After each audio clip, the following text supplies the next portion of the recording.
Bonjour, vous êtes sur le podcast des 13 dynamiques du féminin sacré et nous suivons chaque mois une initiation ancestrale en lien avec l'énergie du mois de l'année. Dans une roue un peu complexe qui relie la dynamique de la Terre autour du Soleil avec la Lune, le cosmos, les étoiles et certaines rayonnances qui vibrent sur Terre et dans la Terre et dans nos corps. Chaque mois particulier et qui nous dynamise énergétiquement dans une certaine fréquence. Nous sommes dans ce mois de juin et ce mois de juin vibre sur la couleur rouge et nous avons eu tout un tas d'audios qui nous ont expliqué la dynamique du mois de juin, entre autres en lien avec la couleur rouge, mais aussi en lien avec cet enseignement ancestral amérindien.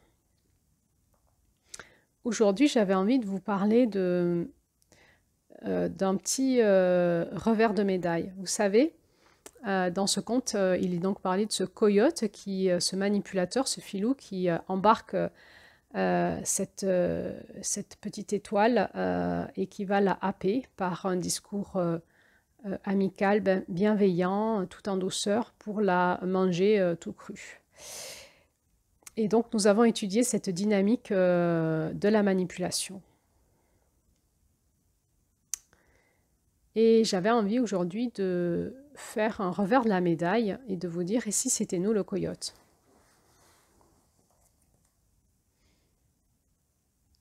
Je ne sais pas comment vous fonctionnez dans votre conscience, dans ce que vous mettez en jeu dans vos relations. Et il y a des personnalités qui fonctionnent plutôt sur le mode victime et qui ont l'impression que le coyote, ce sont les autres, et puis qu'elles, elles sont la victime du coyote. Il y en a peut-être qui fonctionnent plus sur le mode sauveteur et qui ont l'impression que les autres sont des victimes de coyote et qu'elles doivent les sauver du coyote.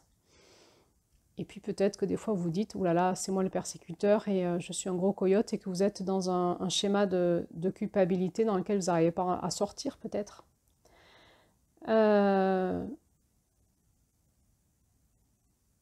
Et parfois, il est peut-être dur de se dire qu'en fait, ça peut être aussi nous le coyote. C'est-à-dire, ça peut être nous qui happons le temps, l'énergie, l'attention de notre entourage pour les amener là où nous avons besoin, pour les manger tout cru, pour manger leur lumière, leur énergie de vie.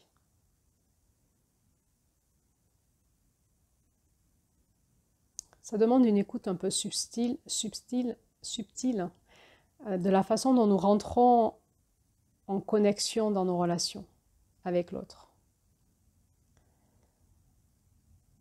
Effectivement, si dans la façon dont nous rentrons en relation avec l'autre, nous avons tendance à avoir besoin de l'autre pour vivre, que ce soit de son attention, de son écoute, de son amour,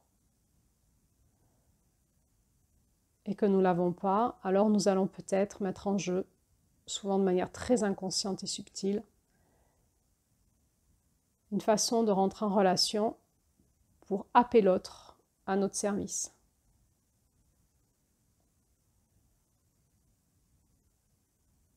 Happer sa bienveillance, happer sa connaissance, sa lumière, hein, toujours. Son empathie, son savoir-faire, et toutes les qualités que l'autre peut nous donner. On peut avoir une posture d'enfant qui a besoin de téter maman, hein, qui a besoin de prendre des systèmes relationnels dans lesquels on est, et d'être un peu comme ça, ces vampires relationnels. Alors ça peut être très subtil, hein, ça peut être très caché, mais notre intention profonde, elle n'est pas dans une façon de rentrer en relation qui serait d'égalité à égalité et dans le donner-recevoir. Notre positionnement dans la relation serait en inférieur, supérieur. On considérerait l'autre supérieur à nous et on le têterait comme on têterait notre maman. On lui demanderait de l'attention. On lui demanderait de l'amour, de la protection, de l'écoute. Ou alors on aurait une relation, on rentrerait en relation d'une façon dominant-dominé.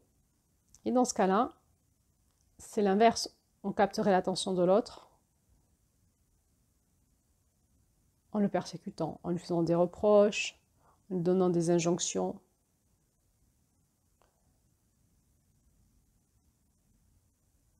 Ou on pourrait aussi rentrer en relation avec l'autre en se plaignant et en jouant vous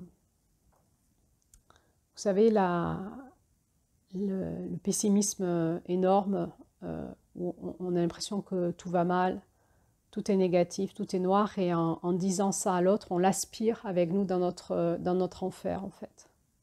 On a besoin de l'attention de l'autre pour l'aspirer, pour le faire descendre avec nous là où on est, en se sentant mal. On ne veut pas être seul dans notre mal-être, alors on aspire l'autre avec nous. Alors qu'est-ce qui se passe dans ces cas-là? Ben, nous on est nourris, nous ça va, c'est l'autre qui va mal à notre présence. Et peut-être qu'il s'en rend compte, il va peut-être recadrer la relation, ou nous fuir, ou pas nous dire, ou nous dire, ou il va pas s'en rendre compte. Et on va rentrer dans ce fameux lien toxique. Et puis peut-être que parfois on s'en rend compte. On voit bien qu'on est dans une période où on va mal et puis qu'on vampirise les autres, ou qu'on rentre dans cette relation de parasitage, c'est-à-dire on a besoin de l'autre, on s'installe chez l'autre, on s'installe dans son attention, dans son cœur, dans sa psyché d'une façon ou d'une autre. Il y a des façons très subtiles de faire. Par exemple, maintenir le silence dans une relation. C'est une façon de s'installer dans la psyché de l'autre. L'autre, il se pose des questions. Pourquoi la personne avec qui il est en relation ou elle est en relation ne répond pas? Et ça va alimenter tout un tas de processus psychologiques et émotionnels chez la personne. Ça peut être une façon de consommer l'énergie de l'autre, de s'installer dans la psyché de l'autre de manière très subtile, qui nourrit celui qui pose le silence. Évidemment, ça peut être l'inverse, ça peut être assommé de SMS, de mails, d'informations. En fait, c'est très subtil, ça peut être vraiment dans une façon et son contraire. Alors comment on fait du coup pour entrer en relation sans consommer l'énergie de vitalité de l'autre, la lumière de l'autre?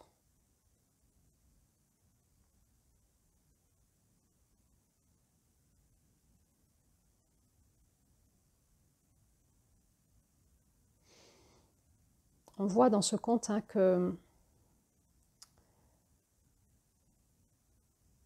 un moment, il faut arrêter de se comparer, évidemment, et chacun a ses potentiels, et on peut s'entraider dans le système avec ses potentiels. Donc il y a une intelligence individuelle et une intelligence collective. Et qu'on est tous responsables individuellement de retrouver notre potentiel propre, de la façon dont il nous convient à nous.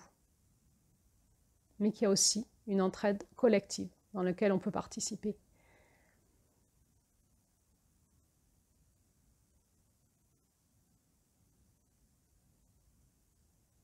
Alors il y a ce système de parasitage qui est normal, qui est celui du bébé dans le ventre de sa maman et de l'enfant en lien avec ses figures d'attachement, ses parents par exemple, et entre autres sa mère, jusqu'à l'âge de 3 ans. L'enfant prend l'énergie de ses parents, prend l'attention, a besoin de ses parents, parce qu'il est très dépendant psychologiquement, émotionnel, physiquement.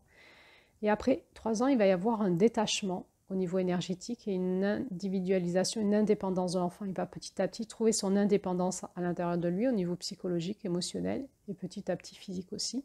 Et il va grandir. Et nous avons nous aussi à faire ça dans nos relations. C'est-à-dire que petit à petit, nous avons à nous décrocher de tout ce qu'on prend de l'autre pour être en relation, pour vivre. Et nous allons devoir apprendre à retrouver notre indépendance énergétique dans la relation. Et c'est subtil, c'est de l'énergie. Ça va se retraduire dans les comportements, dans la psychologie, dans la façon de se positionner, de parler, de rentrer en lien. Tout ça, c'est très subtil, ça s'appelle de l'intelligence relationnelle. Et ce mois de juin nous invite à grandir à ça, à nous observer et à grandir dans notre individualité, mais aussi à grandir dans la conscience de l'écosystème. On peut se faire aider par l'écosystème. On a besoin de l'écosystème. On a besoin des autres. Mais à un moment, tout va prendre sa place dans l'écosystème. Si on prend attention à nous-mêmes, nous nourrir à la source de notre énergie de vie et pas prendre celle de l'autre. Si nous retournons à la conscience de où est notre source d'énergie de vie en nous, où est notre source de lumière, et à laisser l'autre être sa propre source d'énergie de vie et ne pas lui demander d'être la nôtre, alors dans notre façon d'être en relation, on va rentrer dans des relations saines.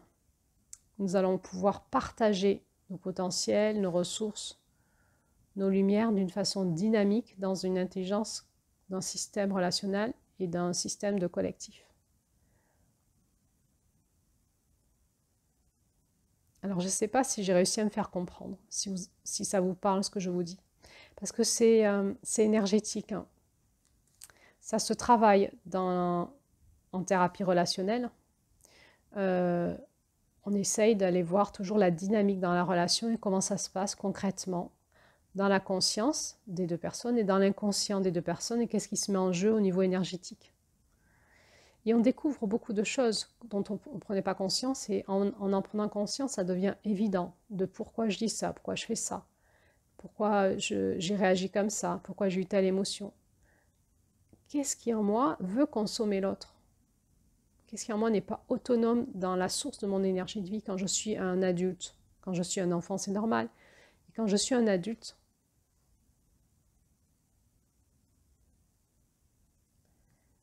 et ça se passe ce qu'elle part en nous, dans nos profondeurs, dans notre être physique, dans notre être énergétique, dans notre être psychologique, dans notre être émotionnel. Et c'est pas antinomique avec le fait de demander de l'aide, le fait d'accepter d'être aidé quand on nous le propose, le fait de l'alliance, de la co-création, du partage de compétences. C'est simplement qu'on va le faire dans une dynamique où on sera nous-mêmes indépendants au niveau de notre énergie de vitalité. On ne sera pas branché sur l'autre, on sera branché en nous, entre terre et ciel, dans notre cœur, et on sera avec l'autre, même quand on se fait aider par l'autre, même quand on passe des périodes où on est en état de vulnérabilité, de faiblesse, en état de dépendance, comme malade, par exemple. Eh bien, on prendra soin, quand l'autre vient m'aider, de ne pas le consommer, mais de nourrir ce lien dans le donner-recevoir, qui deviendra un lien d'amour, un lien de gratitude, un lien de joie, un lien d'humanité.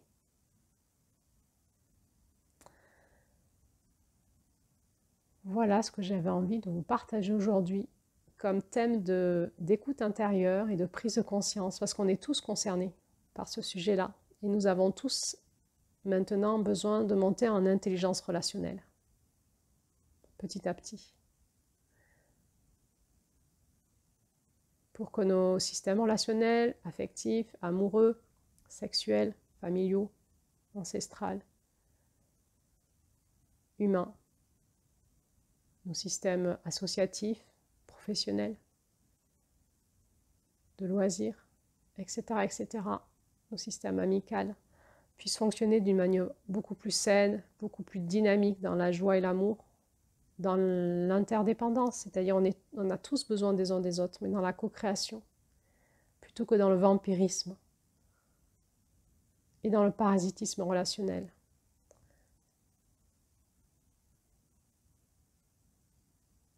Parce que le vampirisme et le parasitisme relationnel, ça détruit au lieu de construire. Nous avons envie de construire ensemble. Et pour cela, il faut vraiment qu'on retrouve notre indépendance, il faut qu'on retrouve notre intelligence relationnelle, il faut qu'on retrouve notre intelligence du donner-recevoir, de notre responsabilité individuelle et dans comment on rentre en lien avec l'autre et dans un groupe aussi. Comment on peut prendre dans le groupe la place de celui qui vampirise le groupe, c'est-à-dire qui profite de l'énergie qui est produite par le groupe sans en donner un retour, ou tellement peu, ou pour faire semblant.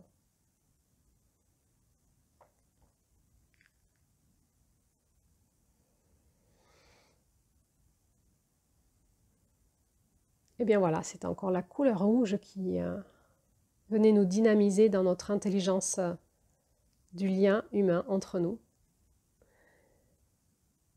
Et maintenant, je vais vous faire l'audio sur eh bien, l'intelligence et la médecine du sang, parce qu'on est aussi dans l'intelligence de la relation humaine à travers le sang.